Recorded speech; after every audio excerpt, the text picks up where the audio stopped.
The Magic Show is brought to you by StarCityGames.com, and check this out. Star City Games recently produced their own playmat featuring some gorgeous angel artwork courtesy of popular Magic artists Zoltan Boros and Gabor Zixai. This high-quality playmat is now available exclusively from StarCityGames.com, so check them out and pick one up today. Hi, this is Ken Nagel. Hi, this is Mike Turian. Hi, this is Eric Lauer. This is Aaron Forsyth, Director of Magic Research and Development. And welcome to the Magic Show. And welcome to the Magic Show. Welcome to the Magic Show. You're watching the Magic Show with Evan Irwin.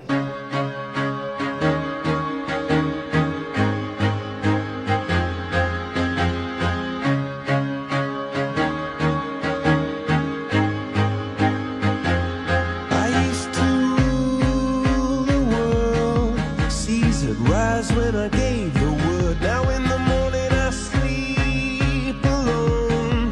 Sweep the streets I used to own.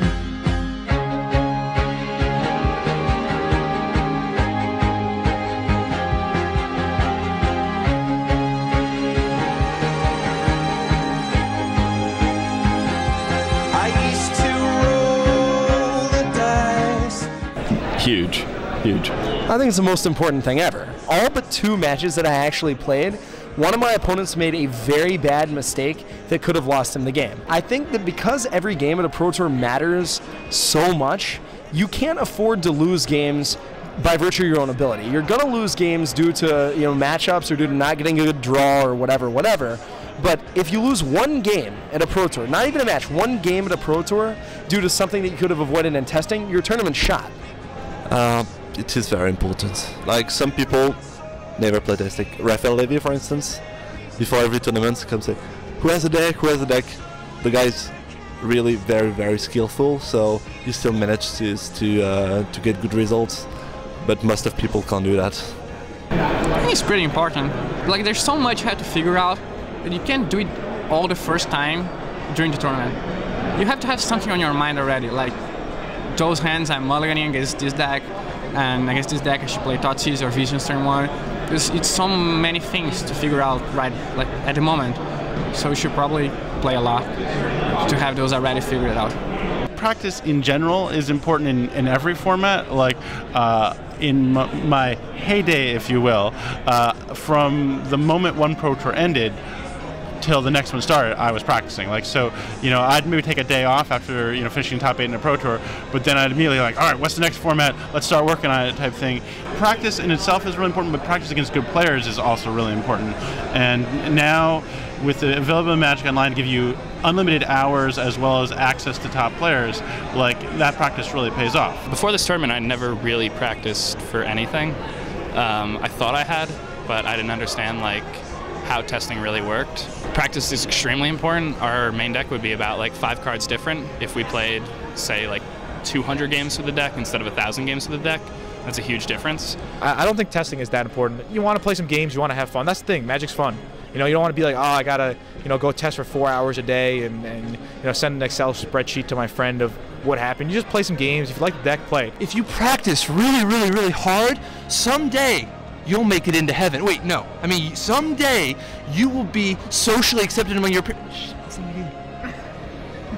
It'll give you something to talk about in your art. No, not everybody writes articles. If you practice Constructed over and over again, your technical play, it'll get tighter and tighter. And your ability to grasp the subtleties of Magic, they'll all sort of coalesce together into one firm understanding of the physics of the metagame.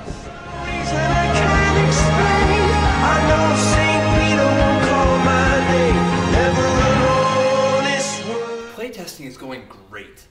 I feel really great about the deck that I'm considering running. I'm thinking about using a Reveillard strategy.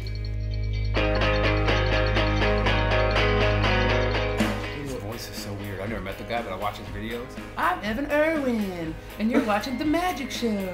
It's like, geez, why does this guy talk like that? You know what I mean? Because he's from Tennessee. Normal. Counter Mage Maniac Attack. And I block with big country. I actually put a lot of time and effort into testing for this Pro Tour. But when it all hundreds of games, you might say, maybe thousands? Thousands, millions, billions. But when it comes down to it, in all honesty, I'm going to take whatever deck does not LC2 in. And whoever ships me a list is what I'm running tomorrow. So hopefully I'll be able to run it to first place. Look with sunshine eyes, gonna make you go blind.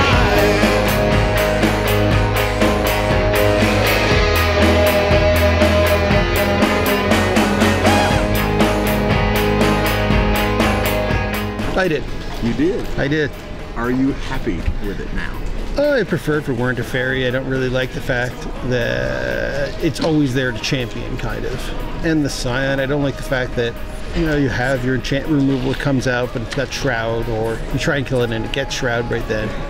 So it's possible that we should have just been like, well, either make it 3 mana or just give up on that theme, make it a rogue instead, because rogues are pretty cool. Rogues have a lot of cool cards. Originally, it was called I believe, the Mysterious Ring of Fairy Disappearances was the original title for this card. So it wouldn't generate fairies every turn, but you could recast it to make fairies, and you could return it to your hand, sort of like a recurring nightmare, to banish some creatures.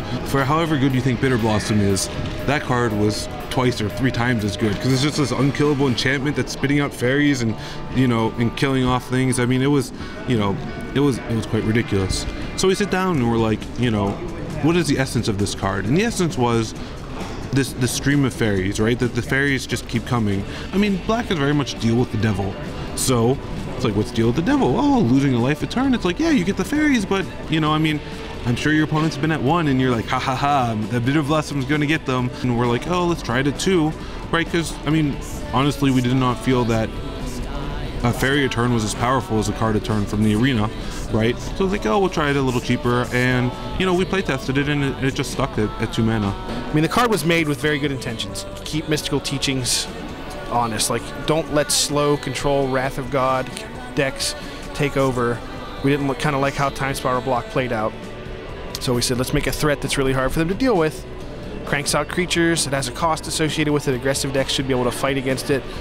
The fact that it is tribal fairy, while it needs to be that under the design philosophy of the block, really makes it a lot better than I think we thought. We're so distracted now. I think Revelark, maybe just have him return one creature. I mean, he's, you know, or maybe make him goes to graveyard instead of leaves play. I mean, I saw his open-endedness, or I really liked his potential, right? Now where his potential went, like, I mean, the fact that the body double combo is so just rules intensive, right? It's just like, you know, if you're playing against your 12-year-old brother, you're like, well, Revelark brings back body double and Mirror Entity 0. It's like that's not the fun of Magic. The fun is, you know, it's just like, ha ha ha, I will Dark Ritual Hypnotic Spectre, right? I mean, those are the kind of combos that, you know, and more involved are the ones that we love. We know that lots of players have this on their minds. We get lots of email. We read lots and lots of forum posts. You know, I think I read every forum post about Shadowmoor across 4 websites. I know people don't think we read, but we do. People bag on white a lot. It's not like the color, like, over time has never done anything. I mean, I believe it's not like Wrath of God and nothing else. I mean, so I think it has kind of a bad rap. One of the things White's suffered from is just its philosophy, right? It's like, when you say defense, well, defense in Magic isn't, you know, a powerful 1-2 punch. It is underpowered in the current standard environment. We thought Ruined Halo might have been something that people could latch onto. It doesn't seem to be good in this current metagame, mostly because you can't stop Bitter Blossom with it, I think, is why it's not good enough. When White's defense, you know, I mean, Worship's like, well, I haven't lost yet, but if you have any answer to Worship, I'm gonna die. I think what it really needs is just a little more exciting, less defense-oriented. It needs to break out of the shell of, it's like, I'm gonna sit behind Worship and Pariah and Wall of Swords and, you know, and get in more of, like, the Oblivion Ring, right? I think Oblivion Ring's a good step in the right direction for things White can do. Just like, bam, it's like, you play out something, it's like, here's a card that's going to answer your answer. There's some new controversial designs, bleeds perhaps, coming up that you can tell us if you think it's a good idea. We have White in a good spot in our future league now. How that plays out, we'll see, but it's on our minds. It's definitely on our minds. What's the problem? Blue is tough, I think. Like, its mechanics are too good. Like, blue as a whole. It draws cards, it counters spells. Everything in the game is either a card or a spell, and It kind of owns everything if it gets to manipulate them in that way. We always have this argument, what should the best blue card in Standard do? It's a hard question. Like, if it's drawing cards, that's kind of annoying. If it's countering spells, that's kind of annoying. If it's stealing stuff, that's annoying, but like, that's what blue does. Deepest lakes and darkest stars. I think Morphling is a good, fair blue card. Funny enough, like as unfair as it sounds. Mana War is a card I really like for blue. And some kind of counterspell. Whether it's... I mean, cancel doesn't seem to be good enough. Maybe it would be if these other ones didn't exist. I don't know, but I don't think but I don't like 2-mana counters, so what's a good 3-mana counter? Not sure. Forbid, probably not. Dissipate, sure. I think Hinder was in a good spot, so some counterspell in that range. The heights until it's safer to walk. It's hard to make it any better than this. I mean, there is going to be something that is the best. Players are going to gravitate towards it. They are going to perfect it. Fairies has been, you know, polished to and sharpened to a razor's edge by I don't know how many million hours of Magic Online play. That's why it's so hard for, you know, Shadowmoor to crack that puzzle, because, you know, it's just like deck you've been playing for a week versus deck that the universe has perfected over 4 months. Yeah, I'm okay with that because I just think players are okay with that because they want to know what to do. Even if there are potentially 20 decks, I think people will gravitate towards the ones that have been tuned better and better. Like, I don't need to try too hard to innovate. There's already a deck I'm comfortable with that wins, and a lot of people play that way. And so I think things tend to settle into rock, paper, scissors metagame, even if there might be more options. And I'd like to think there are more options. And in a parallel universe, this is there's different decks being played by different people. My name is Ken Nagel. I came to work at Wizards through something called the Great Designer Search. It's promoted on the website. It was basically a very long job interview process where they took public applications, then whittled them down through a series of contests, and eventually 3 of us got interviews, me, Alexis Jansen, and Graham Hopkins, and we pressed enough to all get internships. I was hired full-time around 6 months after that, and I work in Magic R&D and new business, and I work on primarily Magic, Duel Masters, and Maple Story. It's basically totally ridiculous. I couldn't think of a better job for me to have. Nassif, could you actually do me a favor, Nassif? What? Could you sum up what it is you're doing right now? Building a white wing deck. Yeah, but I mean, those cards you're looking through, is that your collection? That's Dave Williams' name, like set of foil. 18. Set of foil what? Lorwyn? Tag 2. Obviously. You get to meet a ton of people and play against the best the world has to offer from every part of the globe. I guess Magic has a whole nother flavor when you're playing with lots of money on the line. Like, it's just each win feels so much more meaningful, and each loss feels so much more crushing. I've played matches with multiple thousands of dollars hinging on the outcome of that match, and there's just, in the rest of my life, there's nothing like that. Playing on the Pro Tour is like my dream. Like when I was in 5th grade in the school yearbook, when asked what you wanted to do when you grew up, I said I wanted to play Magic.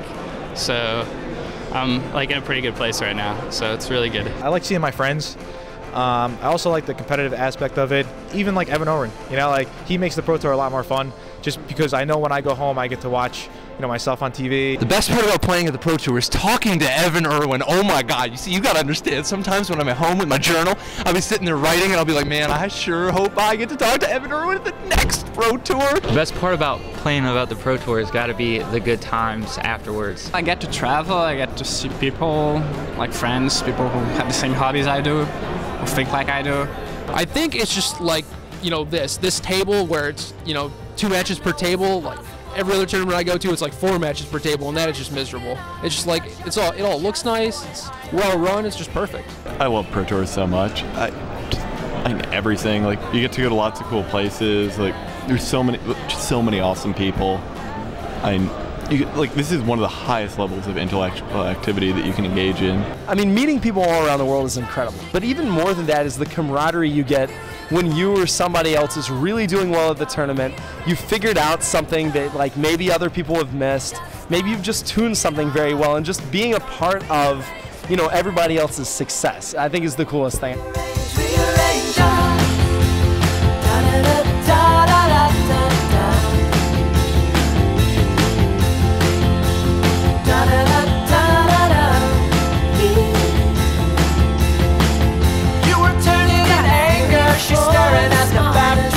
I'm here with Charles Gindy. Yes. Congratulations.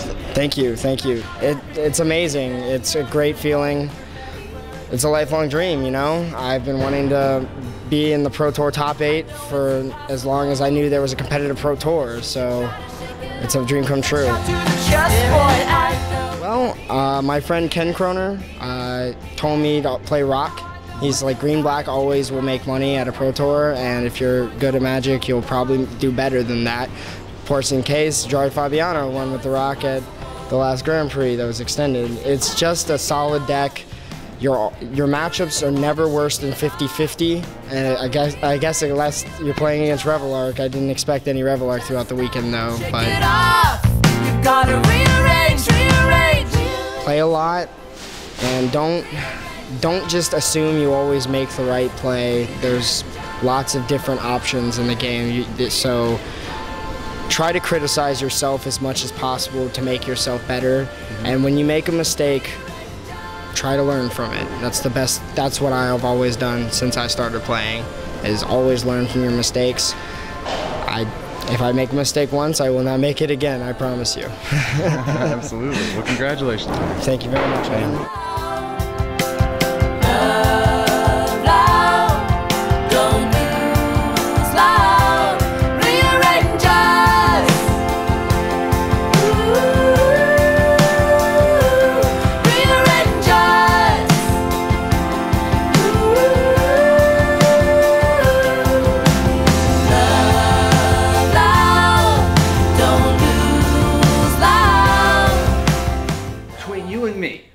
And keep in mind, nobody else, nobody at all will ever hear this. What's something really embarrassing about Gabriel Nassif? He does this funny little hop when he walks around because he's kind of awkward, and I'm assuming it's because he's French. He just runs the normal person would just walk like this. Nassif runs the probably the most awkward thing I've ever seen.